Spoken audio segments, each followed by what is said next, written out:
Bueno, voy yo a concluir, digamos, esta primera jornada de formación y espiritualidad, pues tratando, digamos, el tema ese que está ahí puesto en la pantalla, que veis que pone la Eucaristía, fuente inagotable de espiritualidad.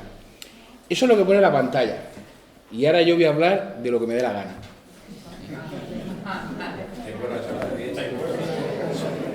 ¿Por qué?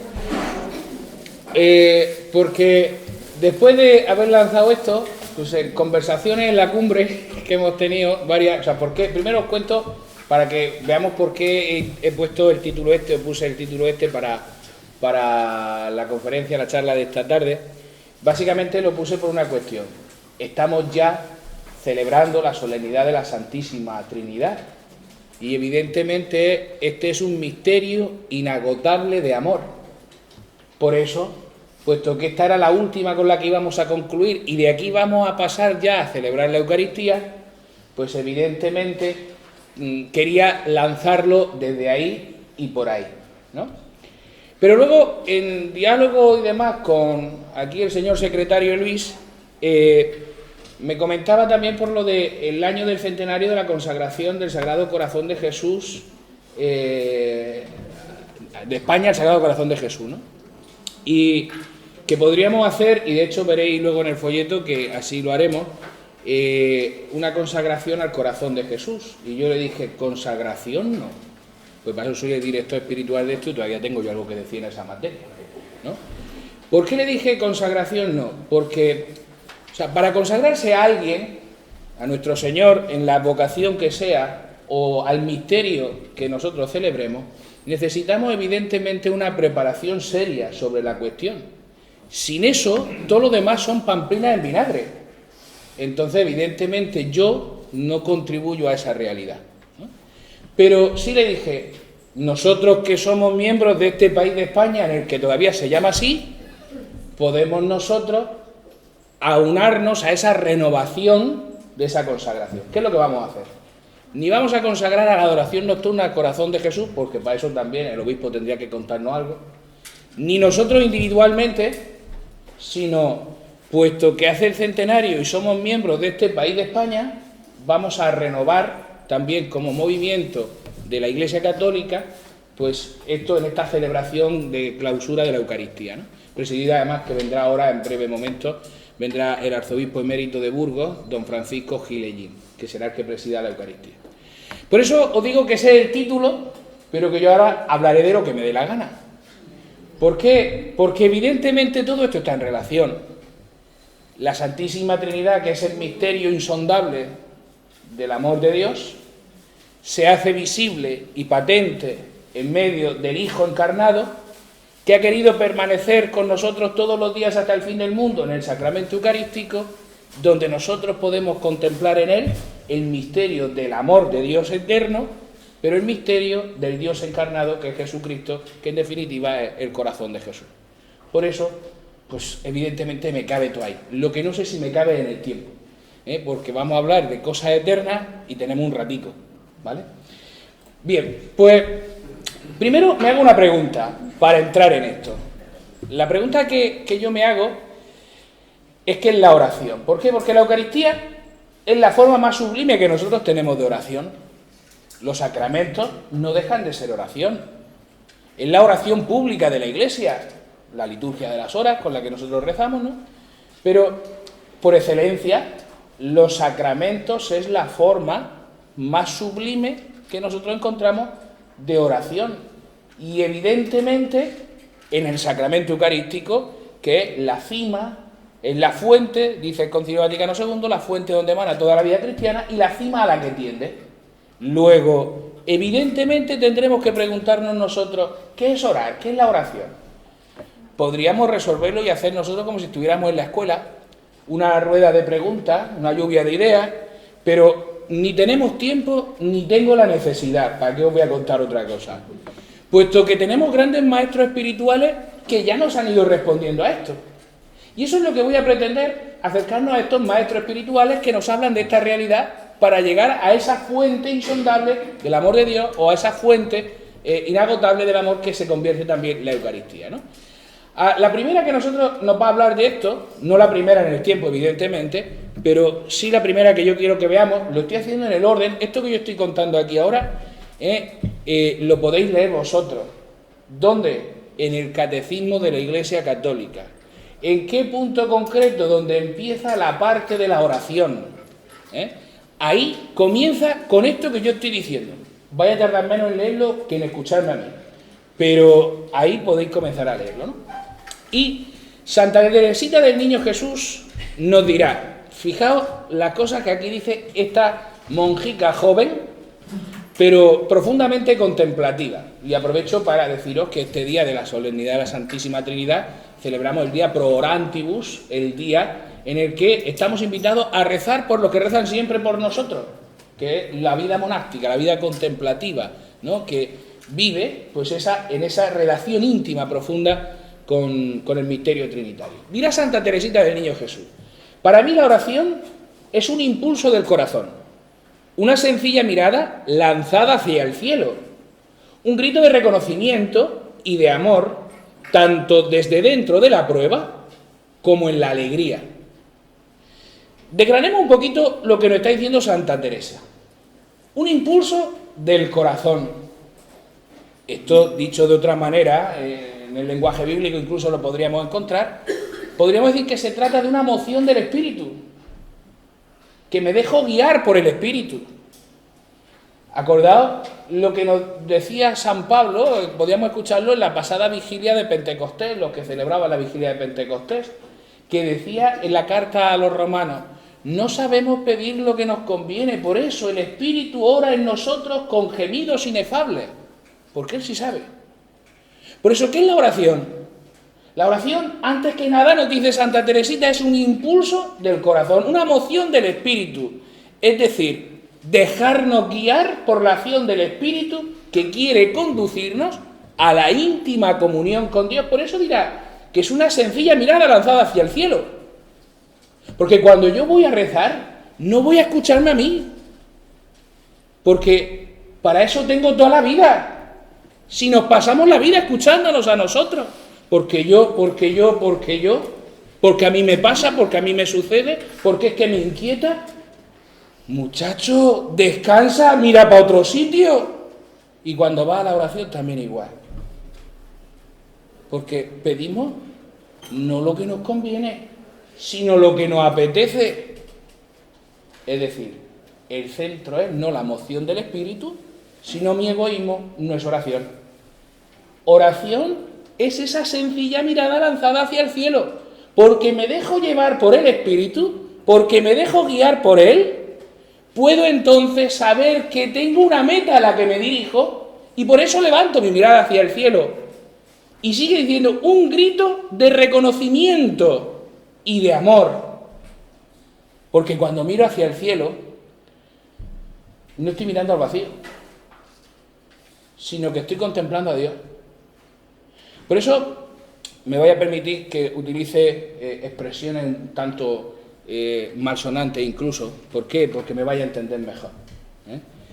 Los ateos, que dicen que son ateos, y luego van cagándose en Dios. Y digo, pues te va a caer encima la mierda. Porque si tú tiras para nada y eres el único objetivo que hay allí, pues imagínate dónde caerá. Eso Luis luego me lo recorta, Que esto lo decimos aquí en este ámbito, pero cuidado, Entonces, tened en cuenta esto, es decir, no es que voy al vacío, no es que voy a la nada. Es un reconocimiento, un grito de reconocimiento de que sé que tengo una meta, que sé que está Dios, que me ama y por eso yo puedo amar. Porque previamente he sido amado, si no, no podría amar. Deja a un bebé y dale nada más que de comer. No le des muestras de cariño. Y cuando veas que ella puede empezar a manejarse por sí solo, déjalo que vaya a ir a buscar todo lo que necesite. De tal manera que no pueda experimentar en ningún instante que le estás amando. ¿Me quieres tú a mí contar cómo ese va a aprender a amar? Necesita una experiencia. Y la experiencia básicamente consiste en descubrirte que has sido amado. Sin eso, no puedes amar. Cualquier otra forma que tú entiendas de amor no es más que una falsificación del amor. Por eso nos surgen los celos, por eso nos surgen las envidias, porque no son más que falsificaciones de amor, en el que no somos capaces de entender. ¿Y ese amor cuándo se manifiesta?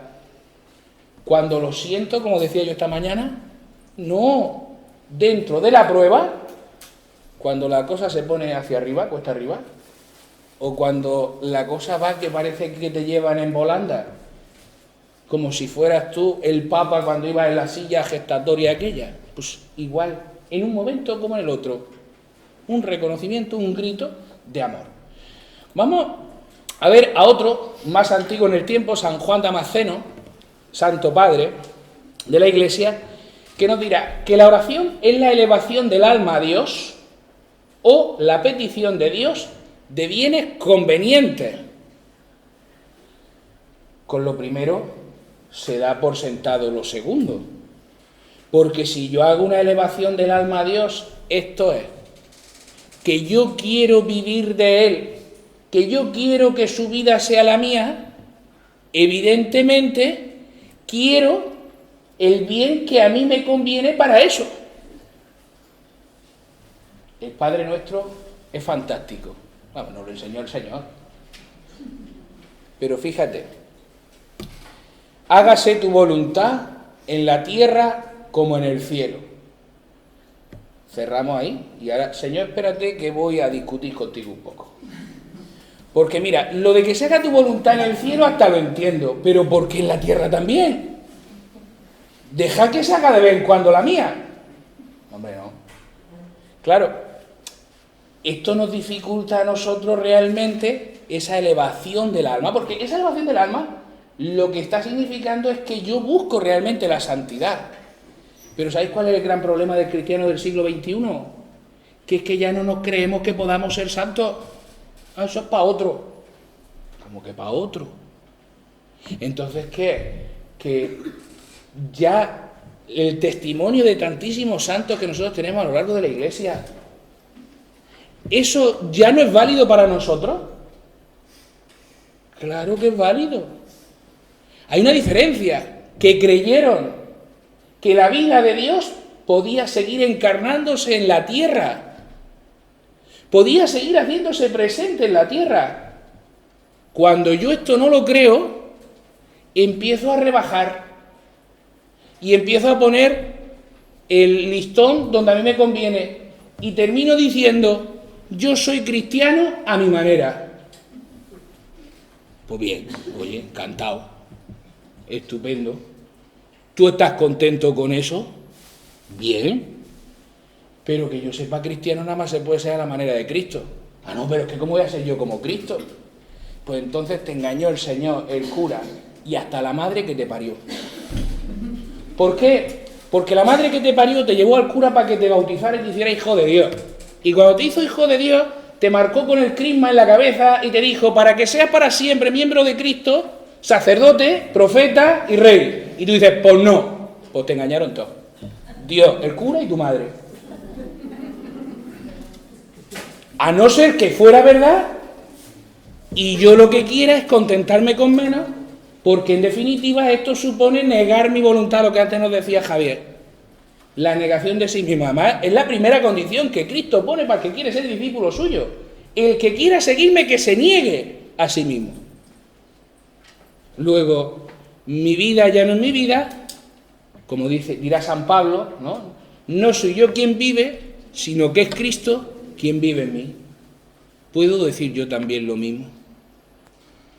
Bien, pues San Juan Damasceno habla en ese sentido, ¿no? Aquí tenemos un regalito, porque la oración nos va a decir el Catecismo de la Iglesia Católica que es un don de Dios. No, como todo en la vida cristiana, ¿eh? Porque yo, el Catecismo ese antiguamente, ya sabéis que decía que soy cristiano por la gracia de Dios. Pues ya es mentira. Ahora soy cristiano porque quiero yo. Porque es una decisión que tengo yo. Toma. Pero escúchame, y entonces, ¿qué ámbito le dejamos nosotros a la gracia?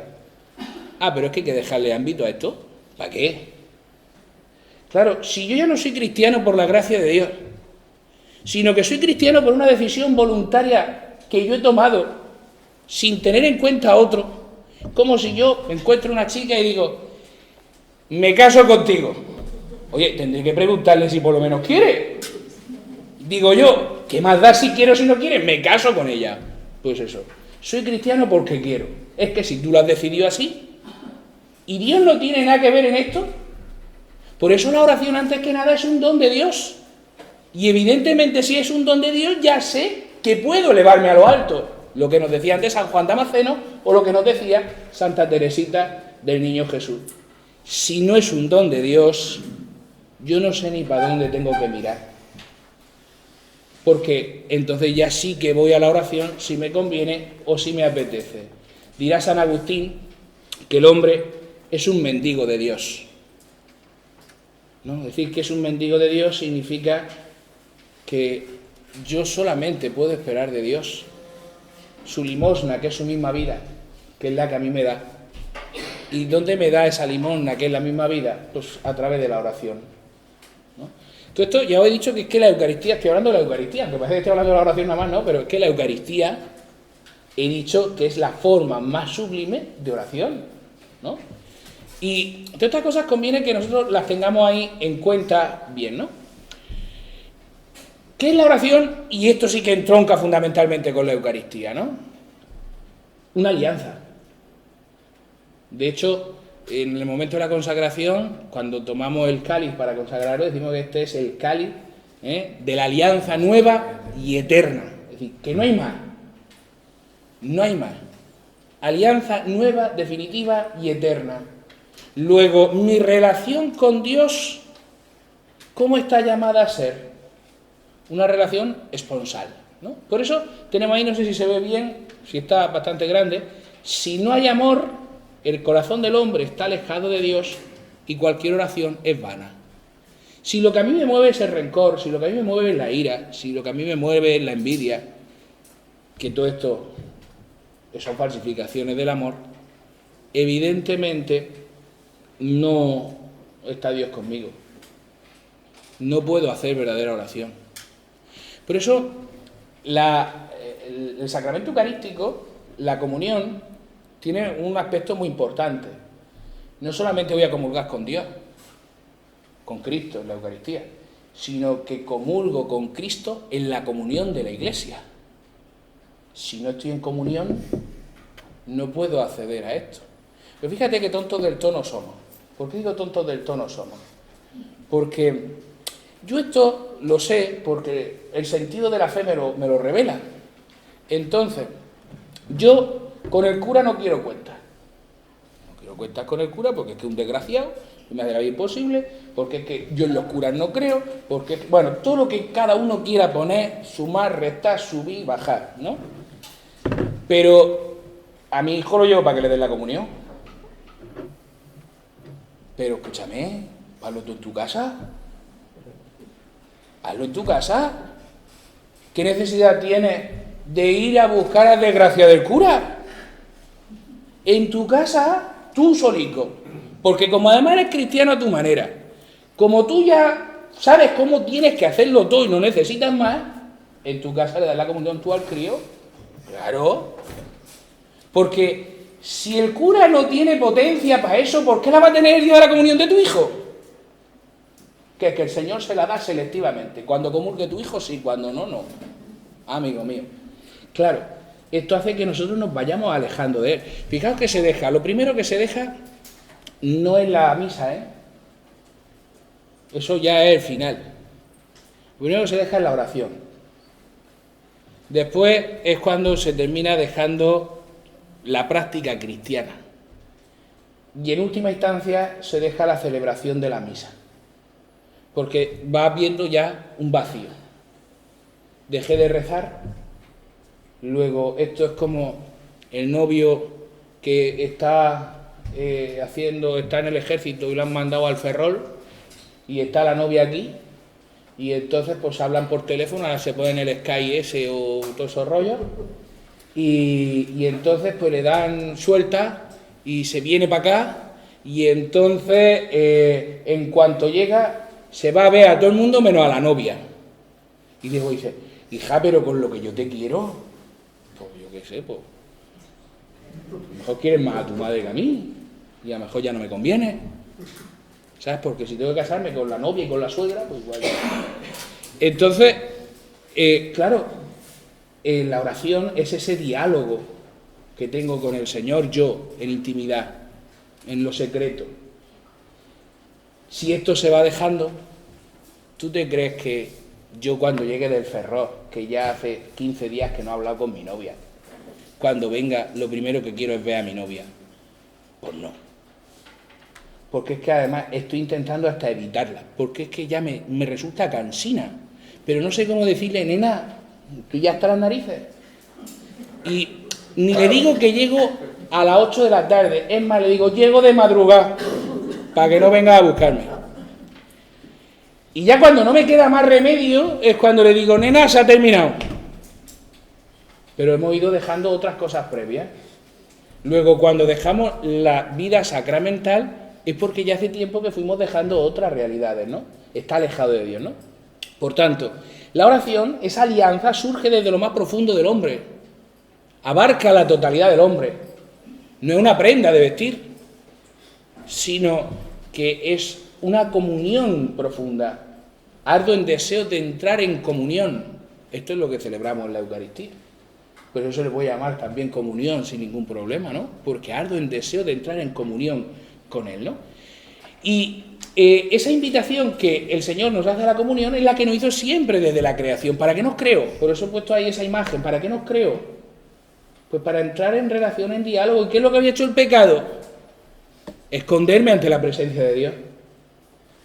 Cuando yo me escondo ante la presencia de Dios, cuando no quiero buscar esa presencia, cuando esa presencia me aturde, decir encima que es que tengo al Señor siempre conmigo, no, tendrá señorito, pero al Señor, difícilmente, ¿no? Voy a centrarme, para entrar en ese misterio de fuente inagotable, en ese texto que aparece ahí de Juan 4, 5, 42, que para el que no sepa lo que es eso, así, de esa manera, es el relato de la samaritana, que se encuentra con Jesús en el pozo de Jacob, ¿no? Bien, he puesto eso porque veis que vengo de Cartagena, y entonces, pues bueno, pues esto es de Cartagena, la Semana Santa de Cartagena, ¿no? Bien, aquí tenemos esa imagen que ilustra, ¿no? Pero no voy a centrarme en la imagen, simplemente para que aparezca ahí como referente.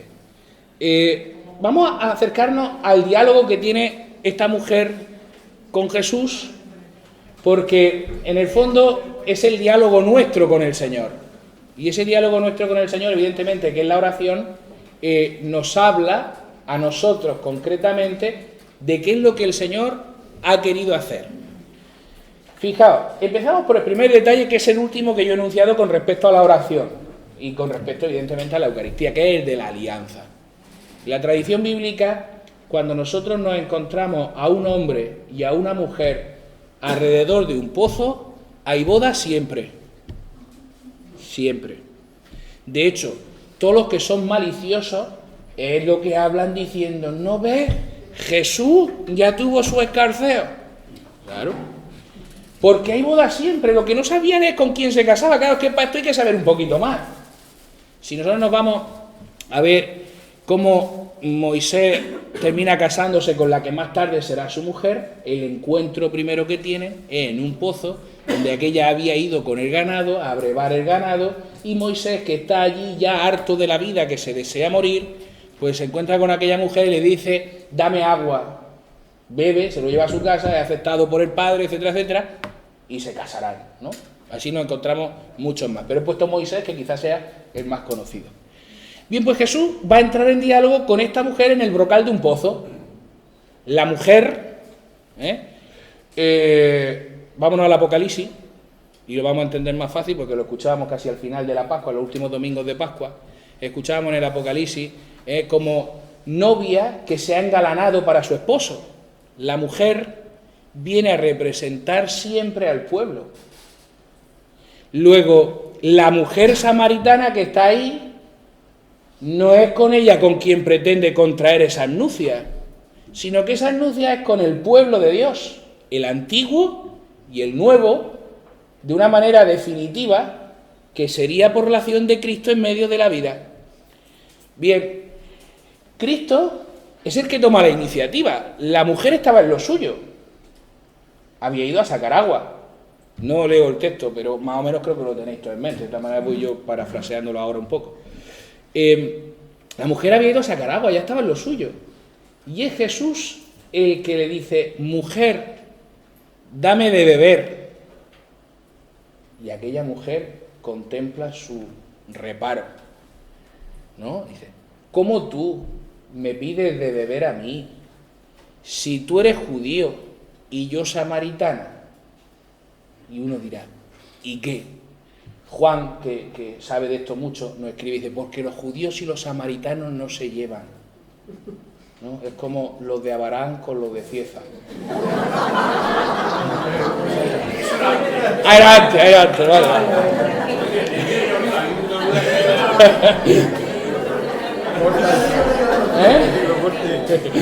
Bien, entonces, eso era antes, pues lo mismo pasaba con esto, que era antes, pero no se llevaban. ¿Pero por qué no se llevaban?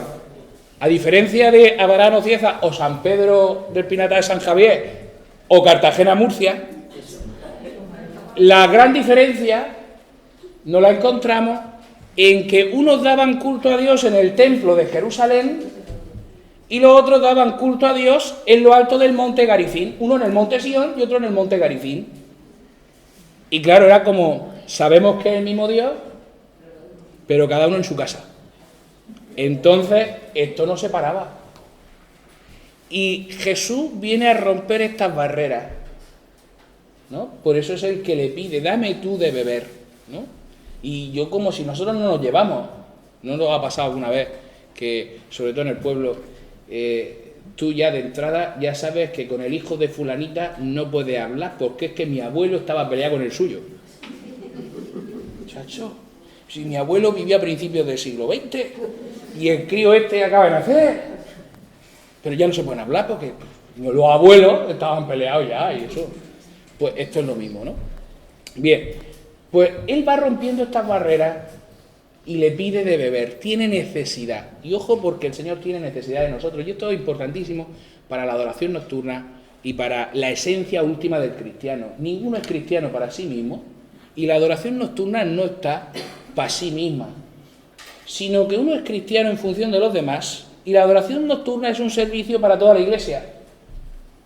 Y eso es importante que lo tengamos claro, porque el Señor tiene esta sed de nosotros y nos pide de beber. Y está necesitando de ti, porque quiere enamorarte, porque quiere entrar en esos desposorios, en esa alianza, ¿no?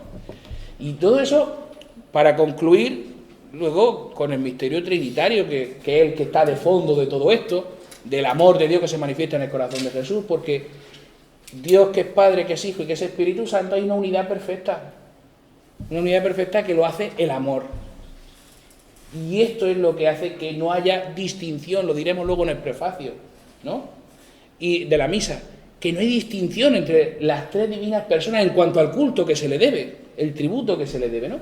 Bien, pues Jesús, que va rompiendo estas barreras, que quiere entrar en alianza, que quiere entrar en ese diálogo de amor, quiere romper definitivamente estas barreras. Y Jesús le dice a esta mujer: si tú supieras quién es el que te pide de beber, serías tú el que le pedirías a él y él te daría un agua que generaría en ti un surtidor que jamás tendrías que venir de nuevo a buscar agua a este pozo. Fíjate, oye, a la mujer le hacían los ojos chiribitas. ¿Por qué? Fíjate qué bien está aquí traída la imagen esta, que está con su cántaro. Tú imagínate los paseos que tenía que estar haciendo esa mujer cargada de agua todos los días para llevarla a la casa, si no tienes que venir más aquí. Oye, pero es que es lo mismo que tú has pensado algunas veces cuando te has acercado a la iglesia, porque te has acercado a la iglesia diciendo: ay, es que encuentro una paz, un descanso. Fueran colchones picolín. Claro, en el fondo estás igual que esta mujer, te hacen igual, los ojos chiribitas igual, diciendo, ay, qué bien, ya esto no es menester más. Pues sí, es menester más, sí. Pues no te has enterado de nada. No es cuestión de egoísmo, ¿no? Por eso aquella mujer le dice, Señor, dame a beber de ese agua. Qué gran petición. Y no lo descubre todo, por eso dice, y así no tendré que venir aquí más a buscarla, si se hubiera callado. Pero no, lo dijo todo. Las mujeres ya sabéis que no aguantáis nada en silencio. Tenéis que contarlo todo. Bien, pues eso hizo la mujer, terminó contándolo todo. Y esto ya el Señor ya vuelve a decirle y tal, y dice, bueno, hija mía, el agua que yo te voy a dar salta a la vida eterna. El que bebe de este agua no tendrá más sed. Y ahora ya sí le pide bien, dame a beber de ese agua, ¿no? Dame a beber de ese agua, porque tiene verdadera sed de eternidad, como nosotros. ¿De qué tenemos sed? De felicidad. Si nosotros lo que no queremos es morirnos. Y mucho menos morirnos para siempre. Sin embargo, gustamos la muerte todos los días. Y cuando digo gustamos la muerte todos los días es que cuando este me dice a mí algo que yo no quiero oír, me lo cargaría. O tú con tu mujer, o con tu marido, o con el hijo, o con el vecino, o en la cola del banco. ¿Te parece ese que viene con tanta prisa? Es que me tengo que ir. Y yo que me he venido aquí a sentarme para quedarme esta mañana. ¿No? Y te entran ganas de ahogarlo. Te sale la muerte. O sea, te entra solo. Y esto, en el fondo, yo no quiero eso. Yo no quiero vivir disgustado. Yo no quiero vivir ni con rencor, ni con ira, ni con rabia, ni con envidia, ni con nada. No quiero. Si te pones a pensarlo fríamente, no quieres. Aunque algunas veces te pasa como a Zacarías y dices, se lo merecía. Y se te pone hasta contento. Pero luego te vas desinflando. Porque te das cuenta que eso genera vacío. Y es verdad, genera vacío, ¿no? Bien, pues esta mujer ya tiene esa ansia de eternidad, pero necesita una cosa. Ahora Jesús le descubre la vida. Dice, vale, ve, busca a tu marido y ven con él. Y ahora ya no le queda más remedio. Dice, Señor, no tengo marido. Ahora ya se puede empezar a hablar. Ahora ya se puede empezar a hablar porque ha comenzado a descubrir la verdad. El cristiano que dice, yo no tengo pecado. El otro día le decía yo a uno. Dice, es que si no tengo pecado, ¿de qué me confieso? Digo, el que dice que no tiene pecado, miente. Y no es portador de la vida eterna. No lo digo yo, sino San Juan en la primera carta suya. Luego, ¿cuándo es cuando yo no puedo beber de esa fuente que es inagotable? Cuando yo no vivo en la verdad. Y en la verdad resulta que es que tengo pecado.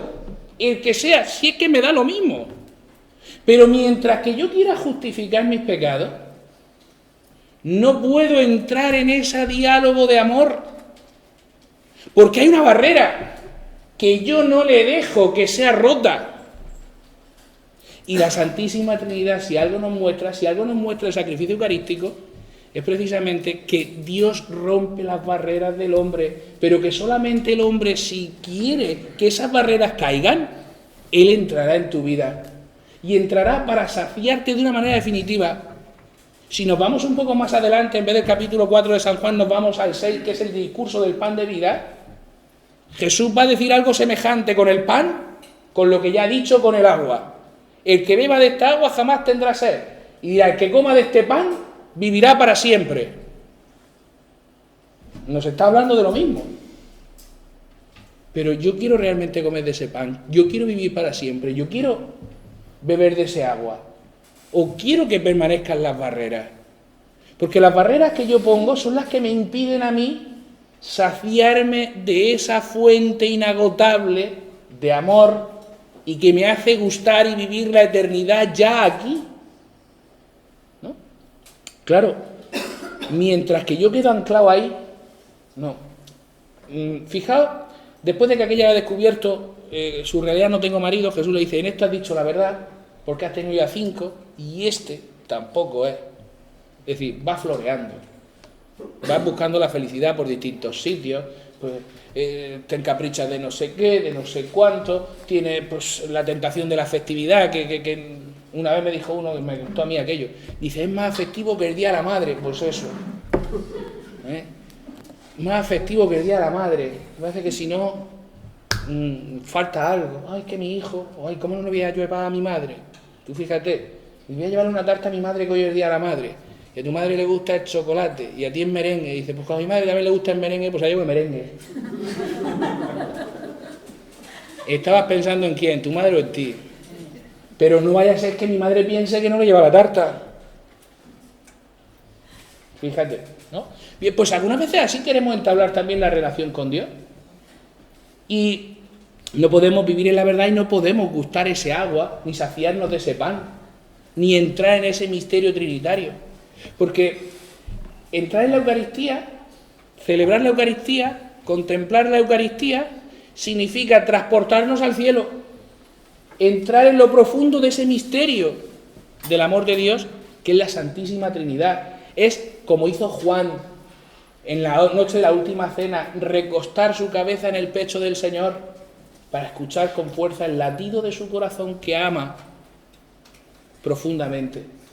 Y lo que es más curioso, si os acercáis a los textos de los evangelios, ya sabéis todos que Judas se fue, ¿no? Pero, ¿cuándo se fue Judas? Judas se sentó a la mesa, y Judas no quiso romper la barrera. Sin embargo, fijaos luego en Pedro, porque cuando luego va al lago de Tiberíades después de la resurrección, resulta que aparece allí el Señor en la orilla del lago, y estaban aquellos en lo suyo, pues echando las redes, tal, y Jesús le dice de lo lejos, que no reconoce, echa por el otro lado. Y ahí se quedan un poco moscas, total, que echaron las redes, porque es que aquella tenía experiencia que una vez uno le dijo, echa por el otro lado, y hubo pesca. ¿Y si sale otra vez? Y al ver la pesca, dice el más joven, es el Señor. Y Pedro hizo una cosa absurda. Si tú te vas a la playa, para meterte en el agua, ¿qué haces? Lo normal es que te quites la ropa, ¿no? Y te metes en el agua. Pues Pedro hizo un absurdo. Estaba desnudo en la barca y se ciñó para tirarse al agua. ¿Por qué? Por lo mismo que Adán cuando escucha los pasos del Señor. Tenía que esconderse porque tenía vergüenzas que ocultar. Y ahora este se oculta. ¿Y qué es lo más asombroso cuando llega? Que Jesús tenía preparada la mesa. Le estaba invitando a la mesa, le estaba invitando a la Eucaristía, ¿no? Judas no quiso comer, porque el pan aquel untado entró con él Satanás, y Pedro sabe que no es digno, es consciente que no es digno, y sin embargo ha descubierto que ha sido amado de tal manera que le han preparado la mesa para él. Y claro, luego entra el diálogo aquel, ¿me amas más que esto? Hasta 3 veces le pregunta, las mismas que había negado. Y la tercera le dice, Señor, tú lo sabes todo. Sabes que soy prepotente. Sabes que te he negado. Y no me has echado en cara. Y ha sido yo, y ha dicho, Pedro, venga, ¿ahora qué? Ahora es fácil, ¿no? Pues no, el Señor no le dijo eso. ¿Me amas más que esto? O como decimos nosotros en los mandamientos, ¿me amas sobre todas las cosas? ¿O hay alguien que hace de barrera para que yo pueda ser amado, ¿no? Aquella mujer que iba a buscar el agua, que lleva aquí su pozo, que lleva su cántaro en la mano, lo que hizo fue dejar el cántaro al pie del pozo y salir y anunciar que había sido amada. Me he encontrado con uno que me ha dicho todo lo que he hecho, no será este el Mesías, pero cuidado que dejó el cántaro. Ella iba a por agua, ya no necesitaba ese cántaro. Ahora había descubierto una vida nueva en la que ya no necesitaba de lo suyo, sino responder a lo que había recibido. Esta mañana lo decía José Antonio también con lo de marcar en la sangre del cordero, ¿no? Era como esa señal de pertenencia o ese trapo rojo, coloca esto, y cuando entremos, a ti no te pasa nada. Bien, pues aquella había dejado el cántaro, había dejado, ya no le preocupaba lo suyo, su vida. Había una nueva vida que estaba por comenzar. Y cada vez que nosotros celebramos la Eucaristía, lo que hacemos es precisamente eso, entrar en esa nueva vida y ya lo demás no importa. Si yo entro a la Eucaristía y salgo de la misma manera, el Señor pasó, pero por mí no. Le saludé si acaso y con la cabeza, ni con la mano. Si entro a la Eucaristía y salgo de una manera distinta, esto es con esperanza, con alegría, con ilusión, con fortaleza, el Señor pasó y se quedó. Y yo le abrí la puerta. Por eso, y concluyo con una frase del libro del Apocalipsis que dice: mirad que estoy a la puerta y llamo. Si alguno escucha mi voz y me abre, entraré y haré morada en él. Pues ahora enseguida celebraremos la solemnidad de la Trinidad, donde contemplamos el misterio inefable de amor. Lo hacemos en la Eucaristía, donde el Señor ha querido quedarse con nosotros para que lo podamos comer, lo podamos comulgar y que podamos recibir ese pozo que surte en nosotros y que nos salta hasta la vida eterna, ¿no? Bien, pues yo hasta ahí llego esta tarde.